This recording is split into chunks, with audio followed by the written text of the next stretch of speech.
When people claim to speak for God, is there any way to know if they're telling the truth? Jesus says there is, and he explains with two word pictures. The first about sheep and wolves, and the second about trees, a good tree versus a bad tree. In both cases, Jesus invites us to look under the surface to examine what's inside the person who is speaking for God. And that feels weird, because humans are not very good at evaluating other people's motives. Isn't this why Jesus told us not to judge others? Jesus says that false prophets know how to look innocent, like gentle sheep, but that may be a costume that covers a hungry wolf below. So don't just look at outward appearance, which is shallow and can be manipulated. But how do you look deeper? Think good tree versus bad tree. Voracious bad wolves will inevitably bear bad fruit somewhere in their lives. Don't look for flaws in their outer public self, but pay attention to their personal character, how they treat people in their closest relationships. Some people covertly manipulate and mistreat others, leaving a trail of hurt people behind them. That is, bad fruit. While others produce thriving, healthy relationships that make other people feel loved and cared for, good fruit. So, two trees, good and bad. Sounds a bit like the Garden of Eden story, doesn't it? In Eden, the tree of life and the tree of knowing good and bad represent two different decisions in response to God's wisdom. Will you eat the fruit God has provided that leads to life, or the fruit that God prohibits and warns will kill you? Jesus is creatively adapting this important Eden image. People can not only accept or reject God's life by consuming a tree's fruit, they can actually become like good or bad trees to one another. If the produce of someone's life looks and tastes like fear, arrogance, self-indulgence, or contempt for others, then no matter how good they look in public, they shouldn't be trusted to speak for God. People who are being transformed by God's wisdom are like good trees, bearing fruit that looks and tastes like patience, joy, peace, self-control, and love.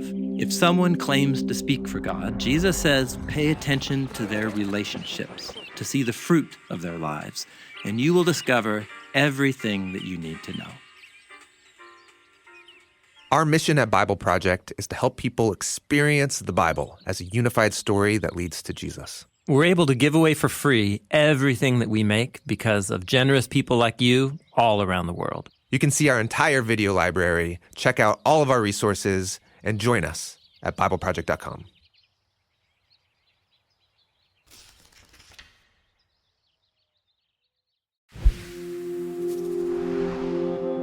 The Sermon on the Mount contains Jesus' most well-known teachings about God's heavenly kingdom coming to earth.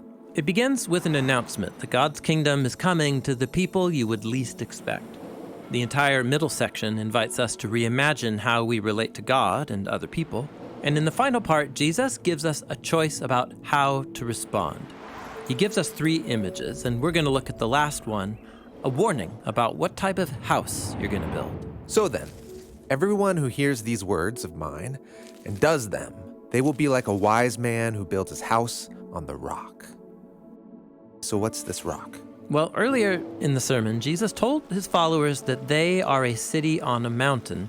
That's an image that comes from the prophet Isaiah, who talked about the ideal Jerusalem on Mount Zion, a place where heaven was meant to touch down on earth in the temple, where God's people would live by his wisdom and treat each other with love and justice. And the rain came down, and the rivers came, and the wind blew, and they fell upon that house, but it did not fall, because its foundation was on the rock.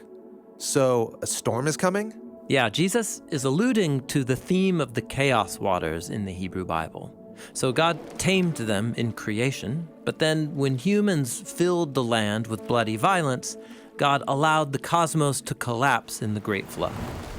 Then, throughout Israel's history, the prophets would use images of flood storms to describe foreign armies coming to defeat Jerusalem, the city on the hill. So the storm flood is about God handing people over to the destructive evil they've unleashed into the world. Right. That is where the way of folly leads, or as Jesus says, and everyone who hears these words of mine and does not do them, they will be like a foolish man who built his house on the sand.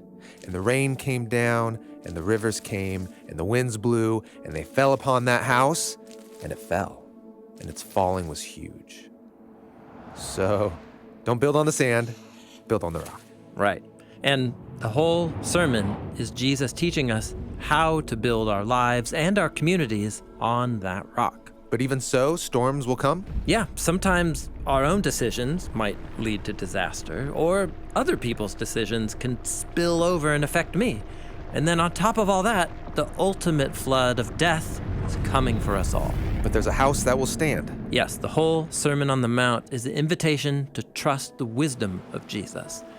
And following him will lead to a life of generosity and love in the kingdom of God. And that's a kind of house that can endure through the storms and out the other side. No matter what storms might come, we can endure into God's everlasting kingdom.